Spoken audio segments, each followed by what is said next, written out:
చాలామందికి ఛాతి నొప్పి వస్తూ ఉంటుంది. ఈ ఛాతి నొప్పి గుండెకి సంబంధించిన నొప్పి లేకపోతే గుండెకి సంబంధించిన నొప్పి కాదా అన్న అనుమానం చాలామందికి ఉంటుంది. అయితే ఏ విధంగా మనకు వచ్చే నొప్పిని మన గుండెకి సంబంధించింది అవును కాదు అని నిర్ధారించాలి అంటే కొన్ని రకాల లక్షణాలని మనం ఛాతి నొప్పికి సంబంధించి గమనిస్తే అది గుండెకి సంబంధించింది అవునా కాదా అని చెప్పడానికి వీలుంటుంది. గుండెకి సంబంధించిన నొప్పి ఛాతీకి మధ్య భాగంలో వస్తుంది.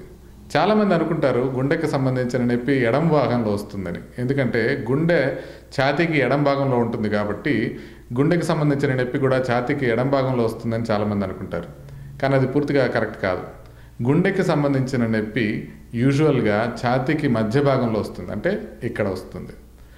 సో అదేవిధంగా గుండెకి సంబంధించిన నొప్పి ఒక పర్టికులర్ పాయింట్ దగ్గర రాదు.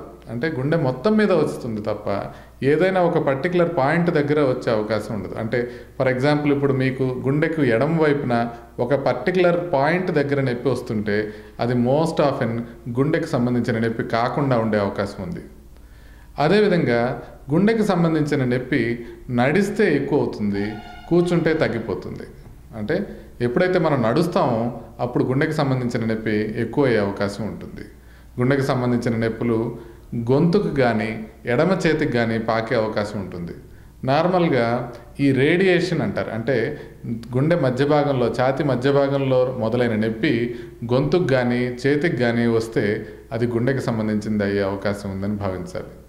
అదేవిధంగా గుండెకి సంబంధించిన నొప్పి విషయంలో కొన్నిసార్లు చెమటలు పట్టే అవకాశం ఉంటుంది, ఆయాసంగా అనిపించే అవకాశం ఉంటుంది. సో ఇవి గుండెకి సంబంధించిన నొప్పి లక్షణాలు. ఒకసారి మళ్ళీ చెప్తే గుండెకి సంబంధించిన నొప్పి గుండె ఛాతీ మధ్య భాగంలో వస్తుంది, నడిస్తే ఎక్కువ అవుతుంది, ఆగిపోతే తగ్గిపోతుంది, ఎడమ చేతికి కానీ ఎడమ భుజానికి కానీ గొంతుకు కానీ పాకే అవకాశం ఉంటుంది. ఏ ఒక్క పర్టికులర్ పాయింట్ దగ్గర కాకుండా గుండె మొత్తం మీద నొప్పి వచ్చే అవకాశం ఉంటుంది. అంటే డిఫ్యూజ్గా ఉంటుంది నొప్పి, ఏ ఒక్క పర్టికులర్ పాయింట్ దగ్గర ఉండకుండా ఎక్కడ కరెక్ట్గా మనం ఐడెంటిఫై చేయలేని విధంగా గుండెకి సంబంధించిన నొప్పి ఉంటుంది.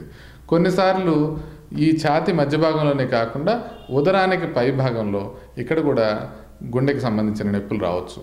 కాబట్టి ఏ నొప్పి అయినా సరే నడిస్తే ఎక్కువ అయ్యి ఆగిపోతే తగ్గిపోతుంటే అది మనం గుండెకి సంబంధించింది భావించాలి. అన్నిటికన్నా ముఖ్యమైన విషయం ఏంటంటే గుండె జబ్బులకి కొన్ని రావడానికి కొన్ని major and minor risk factors ఉంటాయి. ఈ రిస్క్ ఫ్యాక్టర్స్ ఏంటంటే బీపీ ఉండటం, షుగర్ ఉండటం, స్మోకింగ్ చేయటం, లేకపోతే ఇంట్లో ఎవరికన్నా గుండె జబ్బు ఉండటం, కొలెస్ట్రాల్ అధికంగా ఉండటం, ఇలాంటివి గుండె జబ్బు రావడానికి రిస్క్ ఫ్యాక్టర్స్.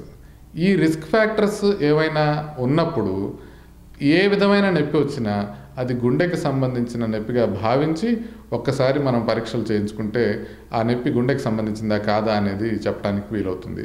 అదేవిధంగా ఈ రిస్క్ ఫ్యాక్టర్స్ లేని వ్యక్తులకు కొన్ని రకాల నొప్పులు వచ్చినప్పటికీ కూడా అది గుండెకి సంబంధించిన నొప్పి కాకపోవచ్చు. మగవాళ్ళల్లోనూ ఏజ్ పెరిగిన వాళ్ళలోనూ వయోవృద్ధుల్లోనూ మనకి గుండెకి సంబంధించిన ప్రాబ్లమ్స్ రావడానికి అధికమైన ఛాన్సెస్ ఉంటాయి. కాబట్టి ఈ విధమైన పాపులేషన్స్లో అంటే మగవాళ్ళకి కొద్దిగా ఏజ్ ఎక్కువ ఉన్నప్పుడు వాళ్ళకి కొంచెం వేరే రకమైన నొప్పి వచ్చినప్పటికీ కూడా గుండెకి సంబంధించిన పరీక్షలు చేయించుకోవాల్సి ఉంటుంది. సో ఇది చెప్పడానికి ముఖ్య ఉద్దేశం ఏంటంటే రిస్క్ ఫ్యాక్టర్స్ అనేవి అంటే మనకి గుండె జబ్బు రావడానికి దోహదపడే కారణాలు మనకు ఉండేటట్లయితే మనం ఏ విధమైన నొప్పి వచ్చినా జాగ్రత్తగా మనం దాన్ని పరీక్ష చేసుకోవాల్సిన అవసరం ఉంటుంది. అదేవిధంగా ఛాతీ మధ్య భాగంలో నొప్పి వచ్చి నొక్కినట్లు కానీ పట్టుకున్నట్టు కానీ అనిపించి తర్వాత ఒక పర్టికులర్ పాయింట్ దగ్గర రాకుండా నడిచేటప్పుడు ఎక్కువయ్యి కూర్చున్నప్పుడు తగ్గిపోయి చెమటలు పట్టి ఆయాసం వచ్చే దాన్ని మనం గుండెకి సంబంధించిన నొప్పిగా భావించాలి.